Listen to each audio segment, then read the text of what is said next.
नमस्कार मित्रांनो, सगळ्यांना प्रश्न पडला असेल की आपण काल एक BTSची ट्रेड होल्ड केली होती कॉल साईडला, तर त्याचं नेमकं झालं तरी काय. 9 वाजून 7 वाजेपर्यंत मी मार्केट बघत बसलो होतो, पण त्याच्यानंतर जस्ट एक काम आलं, त्यामध्ये मग माझं मार्केट बघणं बंद करून दिलं. मग त्याच्यानंतर मी टेलिग्रामला मेसेज केला होता. 9:45 का 10 सव्वा 10ला जस्ट मी मार्केट ओपन केलं होतं, तेव्हा मला 5,000 समथिंग काहीतरी लॉस रनिंग चालू होता. तेव्हा जस्ट 10 पावणे 10च्या जवळपासची गोष्ट आहे, तेव्हा मला लॉस रनिंग चालू होता. आणि त्याच्यानंतर म्हणजे तेव्हा मी चार्ट बघितला तर बघितलं की 9:15च्या जस्ट मार्केट जे माझा प्रीमियम होता 171 पॉईंट कितीला तरी मी बाय केला होता, तेव्हा तो कॉस्ट टू कॉस्ट आला होता. म्हणजे जस्ट मला तिथे सुद्धा विकता आला असता, मला तिथे म्हणजे प्रॉफिट झाला नसता आणि लॉसही झाला नसता. पण मग काही प्रॉब्लेम नाही. त्याच्यानंतर मी थोडा वाट बघितली आणि जस्ट मला मार्केटमध्ये माझा व्ह्यू बुलिश होता. मी रॉंग गेलो असतो तर काही प्रॉब्लेम नाही, माझा लॉस झाला असता. मिस्टेक अशी की मी त्या ट्रेडमध्ये कालही स्टॉप लॉस लावलेला नव्हता आणि आजही स्टॉप लॉस लावला नव्हता. आजसुद्धा मार्केट ओपन झालं तरी मला 5,000चा लॉस रनिंग होता. मी ती पोझिशन विकली नाही आणि जी माझी सायकोलॉजी होती ती विकायचीही नव्हती. माझा सिम्पल प्लॅन होतं, मार्केटवरती जाईल तरच मी हा प्रीमियम विकेल, नाही तर मला 10,000 लॉस झाला तरी मी होल्ड करण्याची कॅपॅसिटी होती. ही मिस्टेक सगळ्यात जास्त आपण ट्रेडर करतो. तुम्हाला स्क्रीनवरती दिसत असेल ऑलमोस्ट 2500 रुपये मला प्रॉफिट झाला. माझी जी 2500ला पोझिशन आहे ते मी विकून मोकळा होऊन गेलो. पण मग समजा माझा लॉस जेव्हा 5,000 होता तरी मी माझी पोझिशन विकत नव्हतो आणि अजून मला 10 लॉस झाला असता तरी मी माझी जी पोझिशन आहे, माझी जी ट्रेड आहे ती मी विकली नसती. ही मिस्टेक आपण एक ट्रेडर करतो की आपण लॉसला पूर्ण कॅपिटल बी आपलं जायला लागलं तरी आपण होल्ड करतो आणि आपल्याला प्रॉफिटचा एकदम छोटा भाग आला तरी आपण ते प्रॉफिट विकण्याच्या मागे लागतो. ती एक मिस्टेक झाली. आणि सेन्सेक्सची ट्रेड अशी घेतली की प्लॅन तोच होता माझा बुलिशचा, त्याच्यामुळे एक स्पाईक वाटत होती येऊ शकते, त्यामुळे तुम्हाला प्रीमियम दिसत असेल एकदम बॉटमला प्रीमियम मी बाय केला. 27 का 28ला समथिंग तो बाय केला आणि तो 46ला विकला. थोड्या वेळानंतर बघितलं तर तोच प्रीमियम 100 रुपयाचा स्पाईक लावून आलेला होता. पण मग काही प्रॉब्लेम नाही, ॲटलिस्ट आपल्याला लॉस झाला नाही. जी माझी सायकोलॉजी होती ती आपण चांगली केली, कारण लॉस झाला असता तर अजून माझी जास्त सायकोलॉजी आपली खराब झाली असती. त्यामुळे आपण तो लॉस रिकवर केला आणि जो फायनल आपला प्रॉफिट आहे तो 2500 रुपये झालेला आहे. आणि तुम्हाला ऑर्डर बुकसुद्धा दिसत असेल, ऑर्डर बुक बी मी शेअर केलेली आहे. आणि राहिला विषय फंडचा, आता भरपूर जण आपल्याला फंडबद्दल विचारता. नेमकं सेटअपवरती ट्रेड करायला ज्या दिवशी गेलो का त्या दिवशी कामांचा लोड माझ्या मागे भरपूर येऊन लागतो. आजसुद्धा थोडाफार वेळ काढला आणि हा व्हिडिओ मी बनवत आहे. आय थिंक हा व्हिडिओ मी आत्ता जस्ट 2 वाजत आहे, 2च्या जवळपास मी हा व्हिडिओ शूट करत आहे.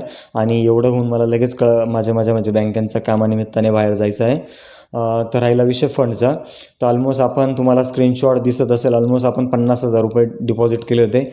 1 जुलैला का 30 जूनला आय थिंक आपण डिपॉझिट केले 50,000 रुपये. त्याच्यानंतर मला 4,000 रुपये लागत होते, त्याच्यामुळे इमर्जन्सीमध्ये मी ते 4 विड्रॉ केले. त्याच्यानंतर मध्ये तुमची शनिवार सुट्टी आली होती वाटतं. त्यामध्ये मग जो क्वार्टरली सेटलमेंट असतो मार्केटचा, ते जे आपल्या डीमॅट अकाउंटला पैसे असतात ते ॲटोमॅटिक आपल्या बँक अकाउंटला ट्रान्सफर करून दिले जातात, बरोबर.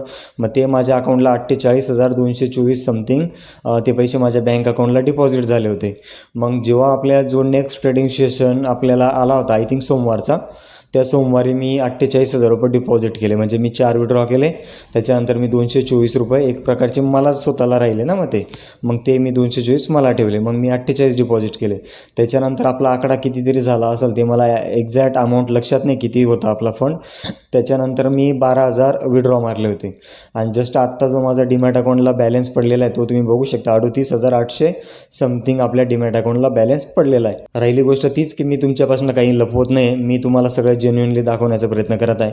बाकी यूट्यूबर्ससारखं नाही की ते जसं मॉर्निंगला ट्रेड घेतात, फर्स्ट ट्रेड घेतली, सेकंड ट्रेड घेतली, त्याच्यानंतरचं काय झालं ते दाखवत नाही, ते त्यांचा PNL दाखवत नाही, त्यांचा जो रिझल्ट आहे ते दाखवत नाही.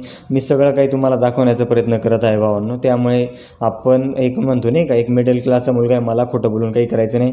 मी तुम्हाला पहिले बी तेच बोललो की मी कोणाला शिकवायला बसलेलो नाही आहे, मी फक्त माझी एक जर्नी शेअर करतो. फक्त एवढं स्वतःवरती कॉन्फिडन्स मी ठेवतो आहे की मी नक्की प्रॉफिटेबल ट्रेडर तुम्हाला बनवून दाखवेल. माहिती आहे परत काही लोक म्हणतील तुम्ही तो रिटर्न त्याच मिस्टेक करताय. मला माहिती मिस्टेक होते, त्याच मिस्टेक आयडेंटिफाय करण्याचं ट्राय करतो. मिस्टेक तीच आहे की माझी डिसिप्लिन झाली, अजून माझा जॉबमुळे बी थोडं धावपळमुळे माझ्याकडनं मिस्टेक होत आहे. आणि सेकंड मिस्टेक तीच की नाही का, समजा माझी ॲक्युरेसी बरोबर 50% बी येते. समजा माझा व्ह्यू बुलिश आहे, त्यामध्ये मी अजून सेटअप आयडेंटिफाय नाही केलेला आहे. समजा माझा व्ह्यू बुलिश आहे, त्यामध्ये मला स्वतःला एका भावाने बी कमेंट केली होती की जो आपला व्ह्यू आहे, व्ह्यूसोबत एखादा सेटअप तुम्ही काय म्हणता ना, ॲड ऑन करा. म्हणजे आता समजा माझा बिरीजचा प्लॅन आहे, तर बिरीजसोबत तुम्ही 5 एक्झाम्पल सांगत आहे, कन्फर्मनी सांगत आहे की समजा माझा प्लॅन बिरीजचा आहे, तर बिरीजसोबत 5 सेटअप यूज करा. तर बस ह्या बाकीच्या काही मिस्टेक आहे त्या आपल्याकडनं होत आहे, त्या मिस्टेक मी कमी करण्याचा प्रयत्न करेल. आणि राहिला विषय उद्याचा, तर उद्या मी ट्रेडिंग नाही करणार आहे. असं नाही की समजा आपला काल मिस्टेक झाली होती किंवा आज जे झालं काही, त्यामुळे मी माझी ट्रेडिंग नाही बंद करत आहे. उद्या आहे तुमचा शुक्रवार आहे. उद्या मी सुट्टी काढलेली आणि जस्ट मी माझ्या गावाकडे जात आहे होमटाऊनला. थोडं डॉक्युमेंटेशनचे काम आहे. आता तुम्हाला बी माहिती आहे असं सगळीकडे मतदानचं काम वगैरे चालू आहे. मग मतदानचे काम प्लस ते जमिनीचं थोडं काम आहे, त्यानिमित्तानं मी माझ्या होमटाऊनला जाणार आहे. जमलं तर मी ट्रेड करेल, पण मग परत ट्रेड करली का मी बाईकवर राहील. त्यापेक्षा मग परत नाही का लॉस होऊ शकतो, त्यामुळे सायकोलॉजी खराब होऊ शकते. त्यामुळे पेक्षा मस्तपैकी उद्या बी गॅप घेईल. शनिवार रविवार आला तुमचा गॅप घ्यायचा, 3-4 दिवस मस्त गॅप घ्यायचा. आपल्याकडे उरले 38,000 रुपये. आज आपला ऑलमोस्ट 11वा दिवस आहे. अजून आपल्याकडे 19 दिवस उरलेले. ऑगस्टमध्ये जायचा प्लॅन चालू आहे, तर 30 दिवस झाल्यानंतर मी जाईल ऑगस्ट-सप्टेंबरमध्ये प्लॅन करेल जाण्याचा. मग तेच की 19 दिवसात बघूया अजून किती प्रॉफिट होतो काय आपल्याला.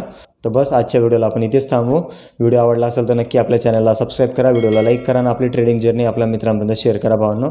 भेटूया आपण नेक्स्ट डे. थँक्यू.